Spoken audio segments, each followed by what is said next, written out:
어젯밤에 인텔이 폭등했습니다. 근데 같은 날 밤에 서비스나우는 17% 폭락했고요.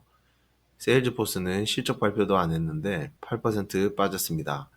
반도체랑 소프트웨어를 시장이 완전히 다르게 보기 시작한 겁니다.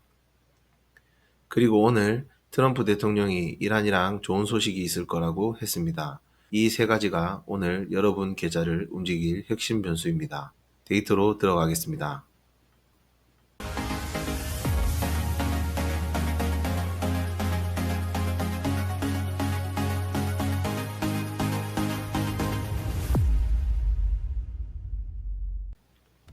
안녕하세요 여러분, 큐형입니다. 오늘도 데이터 중심으로 가보겠습니다.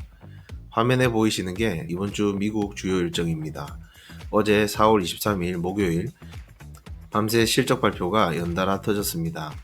텍사스 인스트루먼트, IBM, 서비스나우가 장 마감 후 워닝을 내놨고 인텔은 오늘 새벽에 발표했습니다.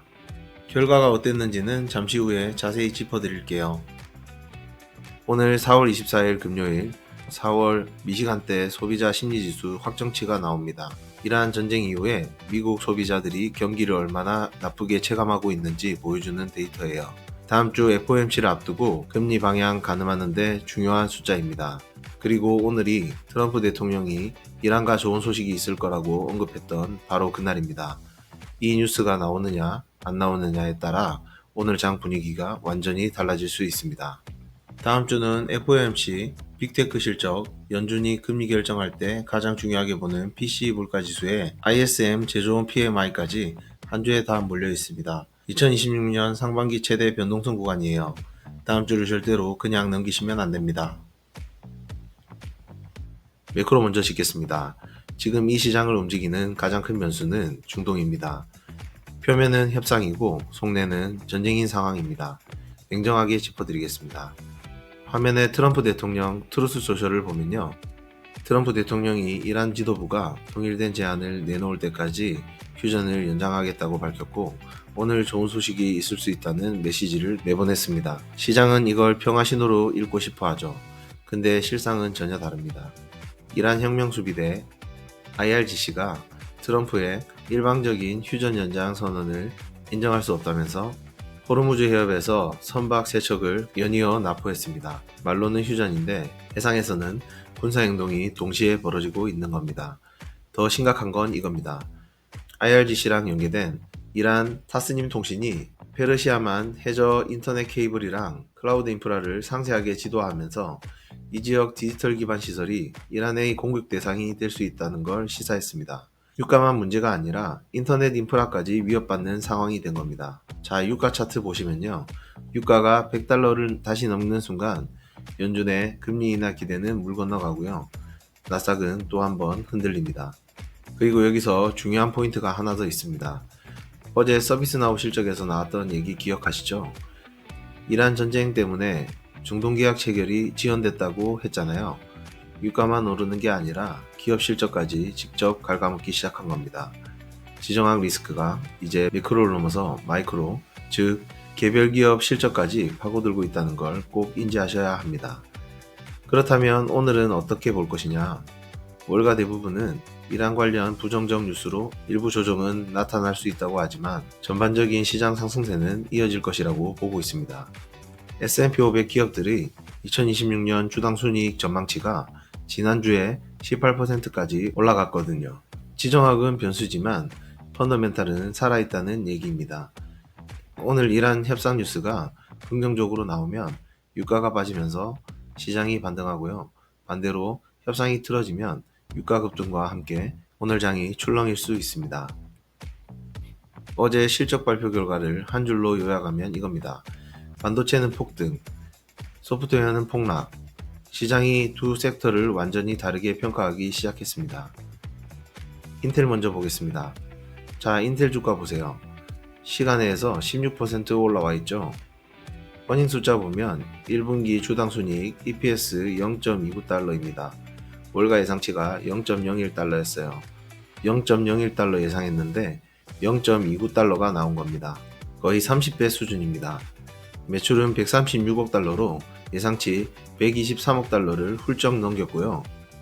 데이터 센터 수요 회복이랑 AI 에이전트 기술 확산에 따른 CPU 수요 급증이 이 실적을 만들어냈습니다. 2분기 가이던스도 138억에서 148억 달러로 시장 전망치를 넘겼습니다. 최근에 구글 클라우드랑 제온 CPU 장기 공급 계약 체결하고 머스크의 테라페 프로젝트에도 합류하는 등 인텔의 부활 스토리가 실적으로 증명되기 시작한 겁니다. 4월 한 달 기준으로 인텔 주가 상승률이 무려 50%가 넘습니다. 1974년 이후 최대 월간 상승률입니다. 이게 단순한 반등이 아니라는 거죠. 텍사스 인스트루먼트 보겠습니다. TI가 1분기 실적과 매출에서 예상치를 크게 상회하면서 무려 19.43% 폭등했습니다. 2000년 이후 최대 일간 상승률입니다. 수년간 공장에서 쏟아부었던 대규모 투자 지출이 이제 마무리되면서 수익성이 정상화되고 있다는 신호입니다. 아날로그 반도체 수요가 살아난다는 건 산업 전반이 회복 국면에 들어서고 있다는 뜻이기도 합니다. 인텔이랑 텍사스 인스트루먼트가 같은 날 동시에 폭등했다는 거, 이건 반도체 섹터 전체에 대한 시장의 신뢰 회복 신호로 읽힙니다. 서비스나우 보겠습니다. 이게 어제의 충격이었습니다. 서비스나우가 17% 폭락했습니다. 왜냐고요? 회사 측이 실적 발표에서 이렇게 밝혔습니다. 중동 분쟁 지속으로 역내에서 진행 중이던 대규모 온프레미스 계약 다수의 체결이 지연됐다. 이란 전쟁이 소프트웨어 기업 실적을 직접 갉아먹기 시작한 겁니다. IBM은 8.25% 빠졌고요. 실적 발표도 안 한 세일즈포스가 8.69% 동반 폭락했습니다. 왜 세일즈포스까지 빠졌냐고요? 서비스나우랑 비슷한 사스 구독 기반 기업이었거든요. 시장이 이란 전쟁이 사스 전체를 갉아먹겠구나 라고 판단한 겁니다. 이게 다음 주 알파벳이랑 메타 실적을 보는 중요한 맥락이 됩니다. 테슬라도 짚고 가겠습니다. 테슬라 1분기 실적 자체는 예상치를 웃돌았습니다. 영업이익은 전년 대비 무려 2.4배 증가했습니다. 근데 주가는 3.56% 빠졌습니다. 왜냐면 머스크가 컨퍼런스 콜에서 올해 자본 지출을 기존 200억 달러에서 250억 달러로 올리겠다고 했거든요. 로보택시 서비스 도입이 더디게 진행될 거라면서 2026년에는 큰 매출을 기대하기 어렵다고 했거든요. 실적은 좋은데 지출은 폭탄, 기대했던 로드맵은 지연, 시장이 실망한 이유가 바로 이겁니다. 자, 화면에 섹터 히트맵 보시면요. 어제 나스닥이 전반적으로 빠지는 와중에 반도체만 달랐습니다. 필라델피아 반도체 지수는 강세를 유지했고요. AMD 0.62%, 어플라이드 머터리얼즈도 소폭 올랐습니다. 마이크로소프트가 4% 빠지고 메타가 2% 빠지는 와중에 반도체는 버텼다는 것 자체가 굉장히 중요한 신호입니다. 오늘 인텔 플러스 16% 시간의 급등이 정규장에서도 이어진다면 반도체 섹터 전체에 훈풍이 불 수 있습니다. 엔비디아, AMD까지 같이 올라오는지 오늘 장 초반 30분 안에 꼭 확인하세요. 지금 시장이 보내는 메시지 정리해드리면요. AI 인프라를 짓는 쪽, 그러니까 반도체, 데이터 센터 관련주는 계속 사준다. 근데 AI를 활용해서 소프트웨어를 파는 쪽은 아직 회의적이다.